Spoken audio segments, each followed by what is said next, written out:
Welcome everyone to the LEC post-game lobby. I'm Sjokz, joined by Vedius and by Vitality's Crownshot. Vitality, of course, coming hot off a win today versus SK. Hello, Crownshot, and congratulations. Hello, thank you.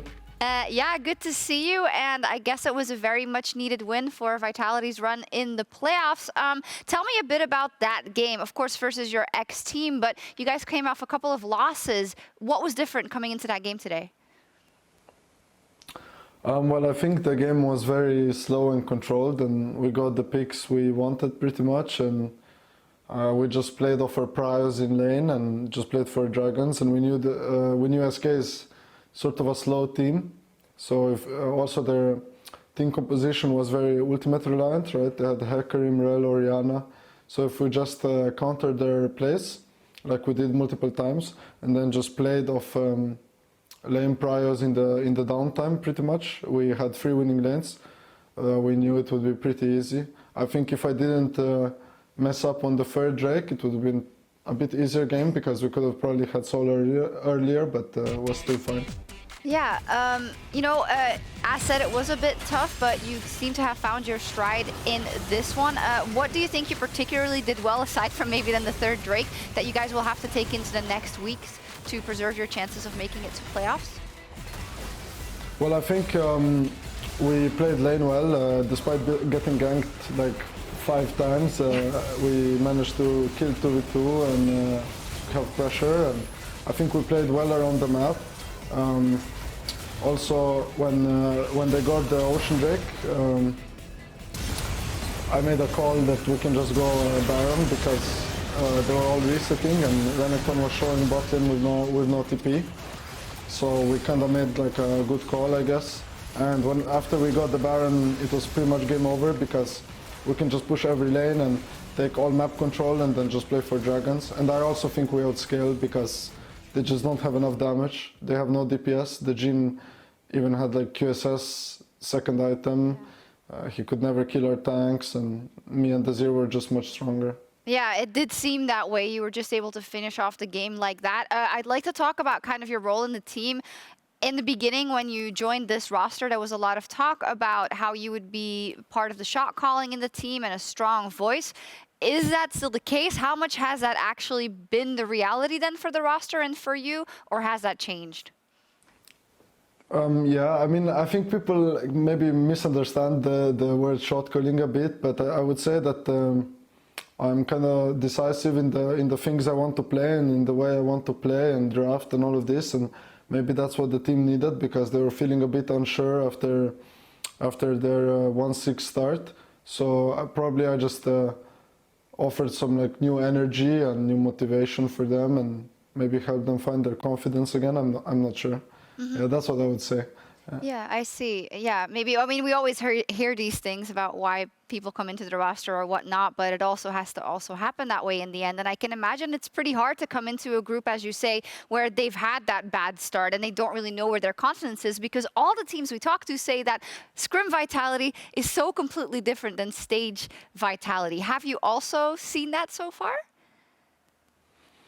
Well, I think today was a particularly good game from us, I guess, but there was a lot of instances where we were more confident in scrims and more willing to fight, and then on stage, especially the first week where we played SK and Excel, we just weren't taking fights. Like, we just let the enemy walk into us and we just weren't contesting them, and everybody was scared. So there was for sure a difference. Maybe it's slowly going away, hopefully. Yeah. Yeah, we'll see. What did you make of the win of Vitality over SK? I mean, it was definitely a good one, and one. Now that we have the opportunity to talk to Crownshot, something we've been talking a lot about recently is teams' identity, especially when they get closer to playoffs. Often teams have a defined play style or a defined player that they like to play around. Like for SK, even last year, we actively talked about how a lot of the comps were built around you, Crownshot. Aphelios, like compositions for you to shine. Like, yeah. Do you think that you've been able to find an identity on Vitality? Right now, it doesn't seem like it is the Crownshot show, but do you think that there is a clear way in which you guys can now win games and potentially make a run for playoffs? Well, I think the playstyle is still a bit similar to what it was last year, where I believe our jungle paths a lot to bot lane. I think the stats indicate that as well. Maybe, obviously, it was a bit different for me because in SK I was the longest, the player that was there the longest. So I could have, I felt more comfortable having more say in the way the game was played, right? Because I felt like it was my team pretty much. Well, here I just joined and I felt a bit weird about joining and screaming for 3 days and then telling my team to play around me completely and pouring all the resources into me. But even though it did slowly happen in the way we played, maybe it's just like a natural way of things to go that route. But yeah, I felt a bit weird about demanding everything the second I joined, right? So I think we just needed to grow into that a bit. But I think now we're slowly growing into that style, I would say. Yeah, I think that's great also because I think you're right. You can't just come into a team and be like, all right, all of your gold belongs to me now. And obviously we're seeing that it is a work in progress and that's only natural. I think maybe for Vitality, the start was just a bit too bad, Vedius, in the beginning, and there's a lot to make up for, and it's definitely not impossible, but it's going to be a tough road. Yeah, it's definitely going to be a tough road, but we've seen Crownshot pop off before, and I'm excited to see what he's capable of doing over the next few weeks. Still 4 games left to play, not the easiest schedule ahead of them, but definitely still a shot. We'll just have to wait and see how things shape up around them in the rest of the league. We'll have to see, indeed. Let's talk about the last game of the day as well, Fnatic versus XL, which had a really wacky ending, which we maybe are going to see in this video. I don't know if you caught it, Crownshot, but what did you make of the game?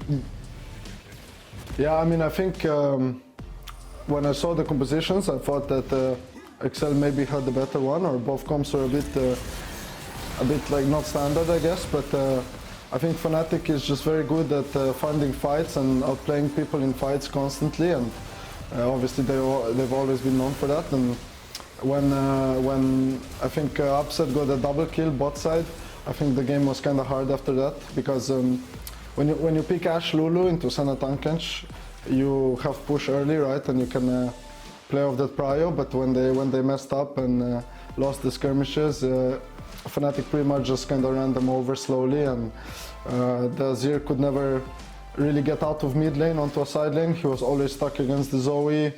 And then he was getting like GP ulted and Senna ulted and dying, and I think everything kind of went out of control. But yeah, obviously when you play against Tank and Senna, you want to sort of play fast and play away from them. Like Herald swaps are very good, and just trying to rotate around the map away from them, because what they want to do is keep you in lane, and so Senna can stack souls, right? But Fnatic pretty much got what they wanted in the game. They were constantly laning 2v2 and mid was 1v1, and Graves were just slowly pulling ahead. So I think they played pretty well. I agree. It's funny because the first thing I thought to myself was that it seems to me like Fnatic are just outplaying the opposition in these team fights. They were 4 versus 5 and they were still able to come out on top. And it's cool that Crownshot does echo that sentiment. And what's crazy to me is in this game, I thought there's no way this bot lane's actually going to get a 2v2 kill this time around. Then they kill both of them. Yeah. And you could sit there and criticize the XL bot lane, but the fact that they were able to do that is incredible. And like, maybe this is a bit of an unfair question, but I'm going to ask Crownshot anyway. Go ahead. You have a lot of experience playing against a lot of these bot lanes. So who do you think the toughest 2v2 bot lane in Europe is right now? I mean, I think it's probably between G2 Fnatic. I mean, I'm gonna go the PR route and just go neutral and say they're both very good. I think Fnatic bot lane play more for to kill you and dive you, like they really like to go for dives and aggressive kills. Well, G2 bot lane, you can't really find leads on Reckless, and Mickey will find roams and plays even in bad matchups. Like today, they just handshook the Leona into Morgana, right? They probably knew that Rogue will go Morgana, right? And they didn't care. They still managed to get the reset first. Jhin got swiftness boots, Leona roamed mid, killed the mid laner, and Jhin was completely even in the matchup. So I think the playstyles are a bit different from both of them, but they're both insane bot lanes for sure. Yeah, that they are.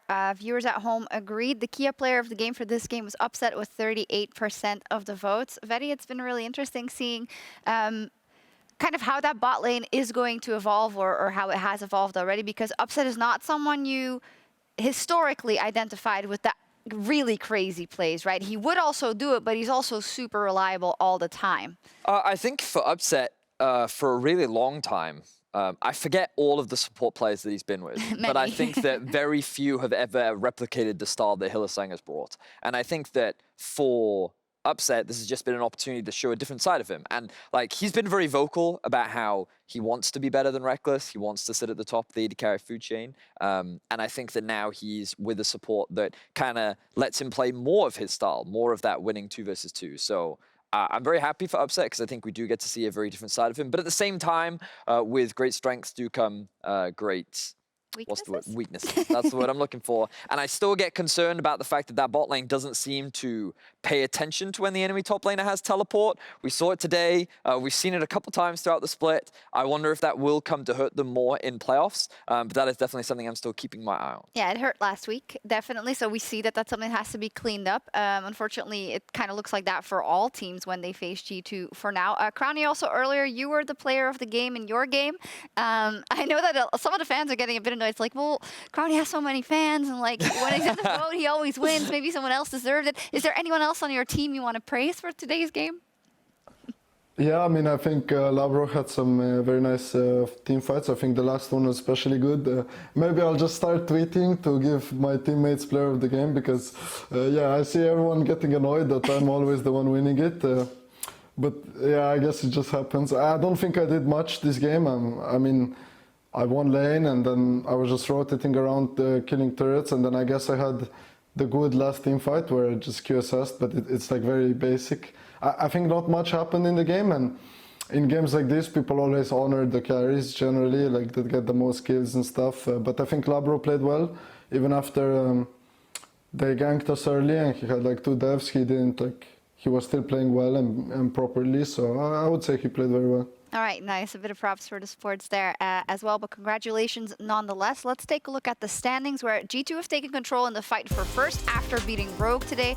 Mad Lions have also secured their spot in playoffs because Fnatic won that last game, and Misfits are currently holding the last playoff spot. So Crownshot today, earlier in Ready Check, we were talking about kind of the possibilities in the happy race at the top of the table, at the middle of the table, and for that last playoff spot. Obviously, you guys are also in the race, and we were talking about percentages and how Cadril with Excel had a 96% chance, or 96% left of scenarios left, sorry, in which they would qualify for the playoffs, but then it didn't happen because Schalke made that miracle run. So everything can definitely happen.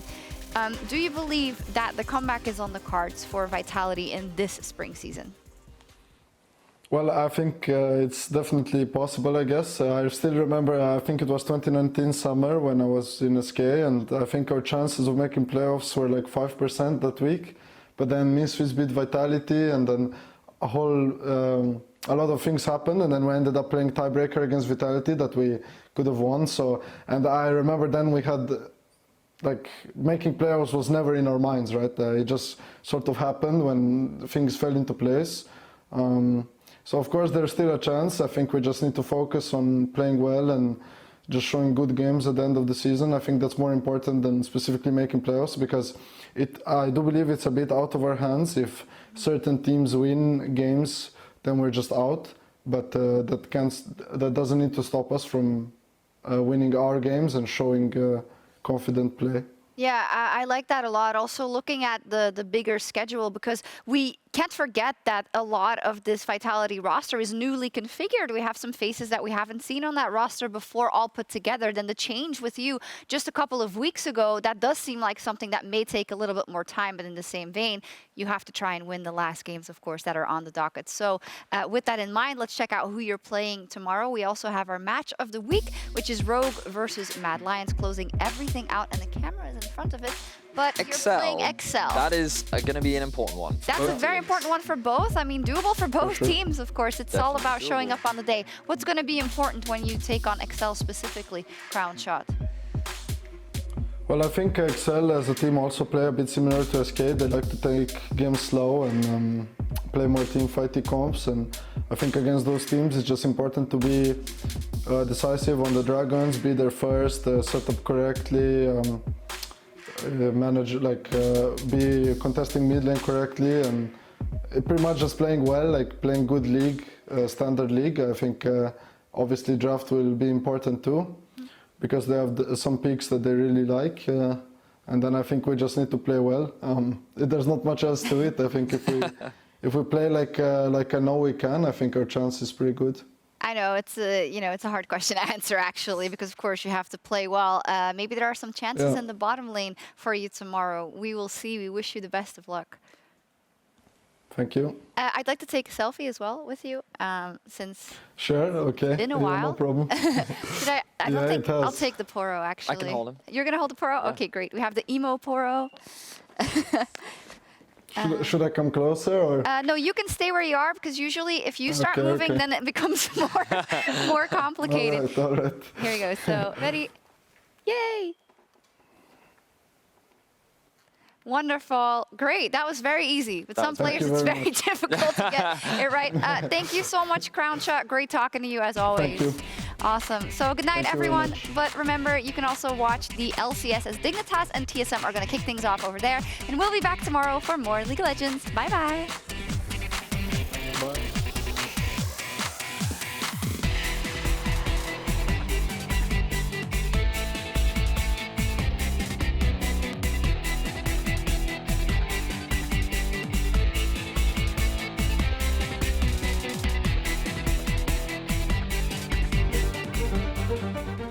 There is the race for the last playoff spot featuring Misfits, Sjokz, and XL. Then we have the battle of the top 4 between Mad, SK, and Fnatic.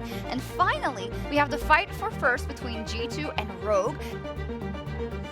As you said, straight into the middle of the fight. Humanoid on the outside. This is where Inari wants to be, looking for the chance. He dives into the back line. Oh my word, Neon is just bloody dead. In fact, Sjokz are just bloody dead, and now goes Sion charging in.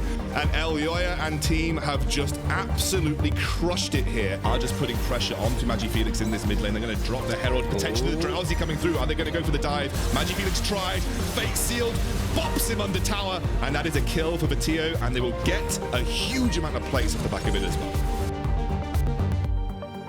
G2 Esports versus Rogue is the fight that has defined the season so far. And today, the top teams face off in what could be a preview of the finals. Rogue have never beaten G2 in the regular season. This is going to turn into a 2v2 as Caps is just running down Larson. First blood picked up solo. And, well, they found Yanko. Yeah, Vindine's going to flash over the wall, get put for the follow-up. Dark Binding for the snipe. Will catch out Trimmy. He's trying to root down 2. Yakos is able to escape, but he gets put to sleep. And Hunt Summers on the board. The first for Rogue. That's a dash forward for Caps. He manages to take out Trimmy. Emperor's divide, the slide, the glide. Larson needs to buy some time. Sends out the Sand Soldier, but cannot interrupt Wonder. G2 are your best team. Can he survive long enough? Forced to flash. That's a great engage from LeBron. The pulverize sends SK packing. The last man standing is blue, and he is dunked for a triple from Melitza. LeBron had a rough start to this game. He got picked on in the bot lane, but over and over in these team fights, he shows up when it matters. Hillesang's underneath the tower. There's a fight in mid lane too. Torres in trouble. He's below 200. The Devour comes up and it's upset with the final hit. Hillesang goes down thanks to the Inches volley, and it ends up being a 2-for-1 in favor of Fnatic. I give up. I'm done. I'm done. Nope.